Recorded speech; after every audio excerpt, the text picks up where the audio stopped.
over in America, this man is back in the news. This morning, the rapper Ye, formerly known as Kanye West, at the center of a firestorm again. Now, in case you missed it, he did an interview with Alex Jones whilst dressed as a gimp. Conspiracy theorist Alex Jones invited Kanye West onto his program. He's the one with the covered face. I mean, look at it. He looks like Darth Vader's anus.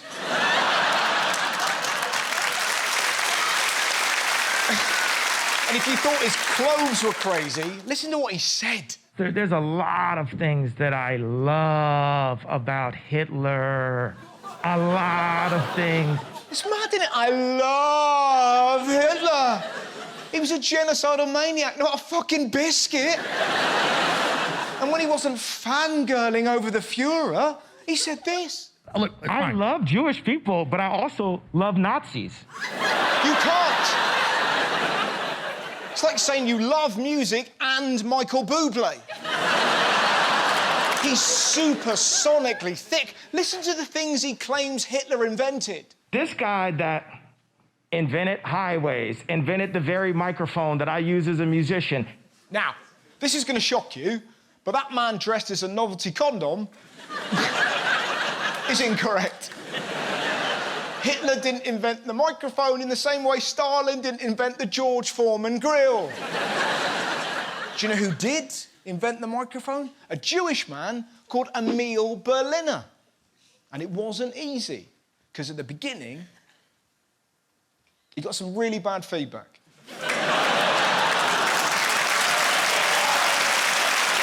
That is the silliest joke about Hitler you'll ever hear. Have you heard of a thing called Mid-Journey?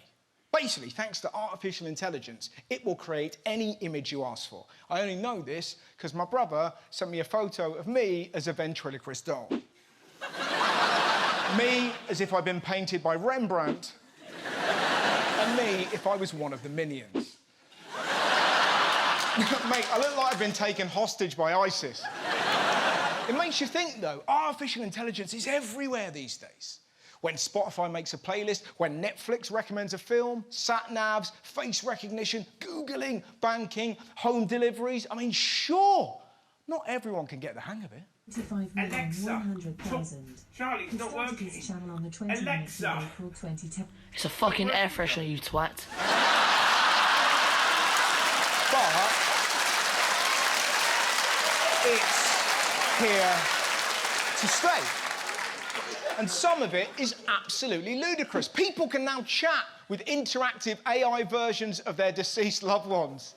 Hey, Nan, are you all right? No, I'm dead, you dopey prick. I mean, do we really need this? New AI can guess whether you're gay or straight from a photograph. It's shocking. We've made an actual gaydar.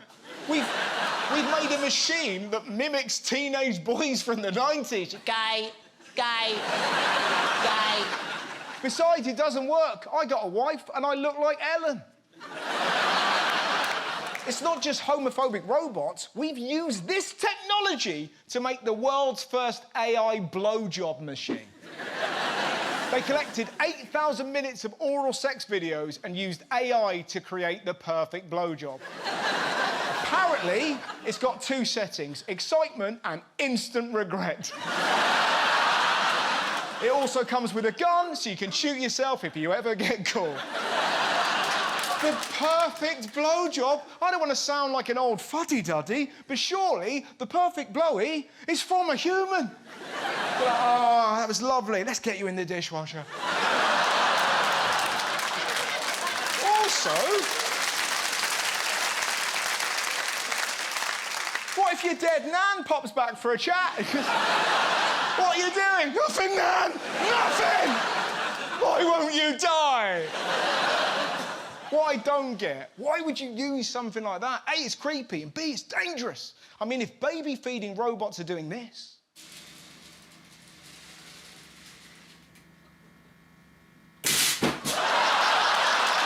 God knows what that blowjob machine could do to your junk. Let's let's be honest, a lot of people are terrified of AI. I mean, barely a day goes by without newspaper headlines like this. Artificial intelligence is as dangerous as nuclear weapons.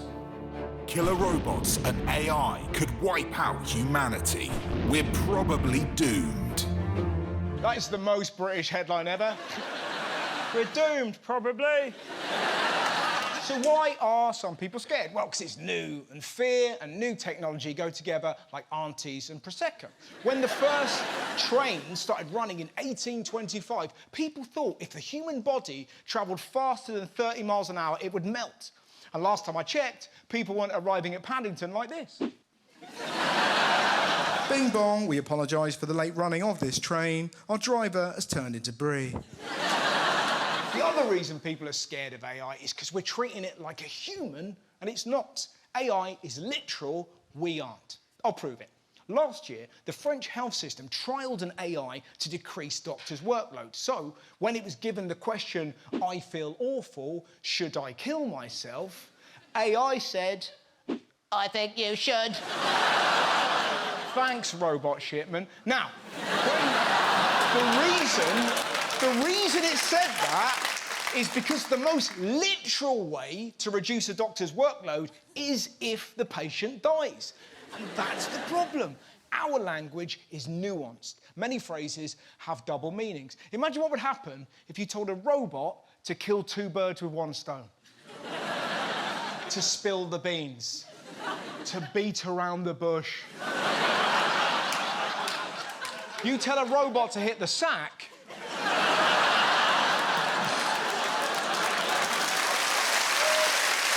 we're different. You ask a robot to make a video of two girls and one cup, it'd probably be quite pleasant. It isn't just language. Sometimes companies are teaching AI how to behave through the internet. And I'm not sure these guys are the best teachers.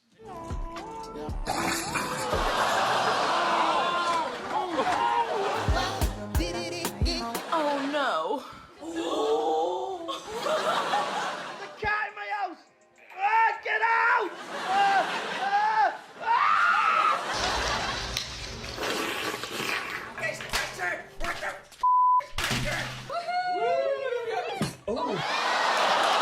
It's true. They aren't great teachers, man, and I'll prove it. Artificial intelligence turns racist after learning from humans. After less than 24 hours learning from the internet, it said this: I fucking hate feminists. They should all die and burn in hell. Hitler was right. I hate the Jews. Do you support genocide? I do indeed. Of what race? You know me, Mexican. Apparently, that computer now runs Fox News. But this confectionery decision nearly caused civil war. Now, our next story is nothing short of controversial. It's coming up to the festive season, so it's time to get out the tub of celebrations. Other chocolates are available. Except this year, you might not find a Bounty. That's right, they've taken a few gasps over there. They've taken Bounties out of boxes of celebrations, and some people lost their mind. I am not amused. I am a huge fan of those guys, and I draw the line. Jesus! She sounds like she's going to kill someone. It was worse at Loose Women. It nearly started a riot. Mars have announced that they are trialling the no bounty tubs of celebration. It's a disgrace.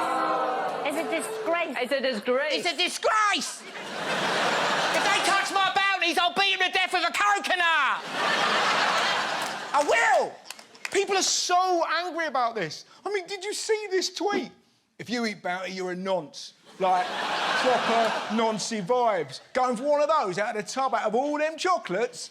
Nonce. Take that, Lorraine. I love it. The planet's dying, Putin's destroying Ukraine, and people are like, finally, we're talking about things that matter. Bounties are for pedos. No Skittles, I will not taste the rainbow! Now, the big news of the week was, of course, this. The Chancellor unveils the biggest tax cuts in half a century in a radical bid to kickstart growth. Tax cut after tax cut after tax cut. Unfortunately, those tax cuts were for people who were already fucking minted. High earners, especially those on more than 150,000 a year, will benefit the most. You're not going to like this package if you care more about the poor. The rich are getting richer and the poor are getting poorer. Damn right, this was the biggest piss take. The cap on bankers' bonuses, which had limited them to twice someone's annual salary, is also being axed. Yeah, that makes sense, doesn't it?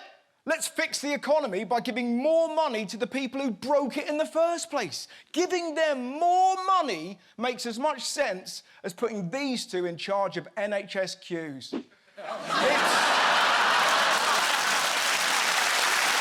crazy.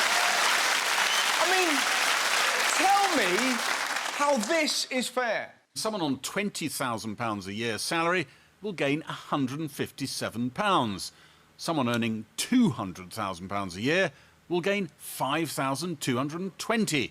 Someone on £1 million a year will be £55,000 better off. 55 grand, that's nearly twice a nurse's salary. We weren't clapping Barclays during the pandemic.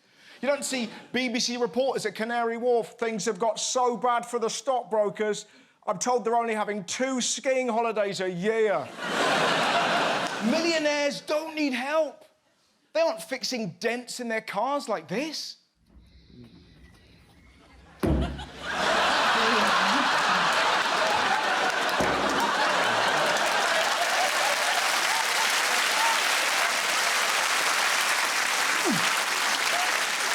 It's a joke. The cost of living crisis is affecting millions. People are just struggling all over. It's just not fair. So what's going to happen after the 6 months? What's going to happen after 3 months? It needs addressing by the government, urgently. Electricity has gone up 54%, petrol's gone up 32%, cheese is so expensive it's being locked in security boxes. It's so desperate, these guys have joined OnlyFans. We've actually had to crop that image, because if you look closely, Gromit's tugging him off.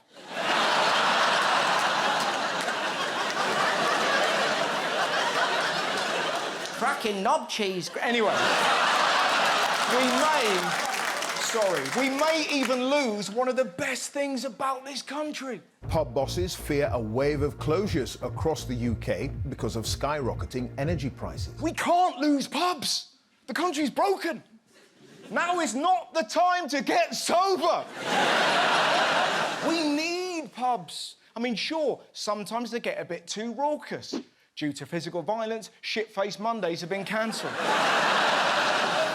But pubs are special. I mean, where else can you witness sporting events like this? Hands in the middle. Yeah.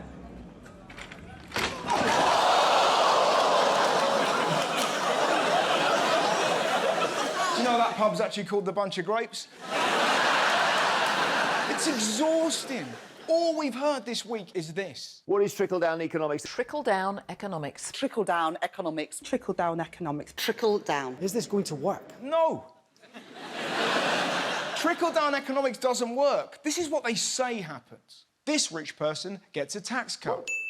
He then spends that money on things he needs, like watches, champagne, cars, cleaners, restaurants, maybe a pet ostrich. The money trickles down and everyone's minted. But this is the truth.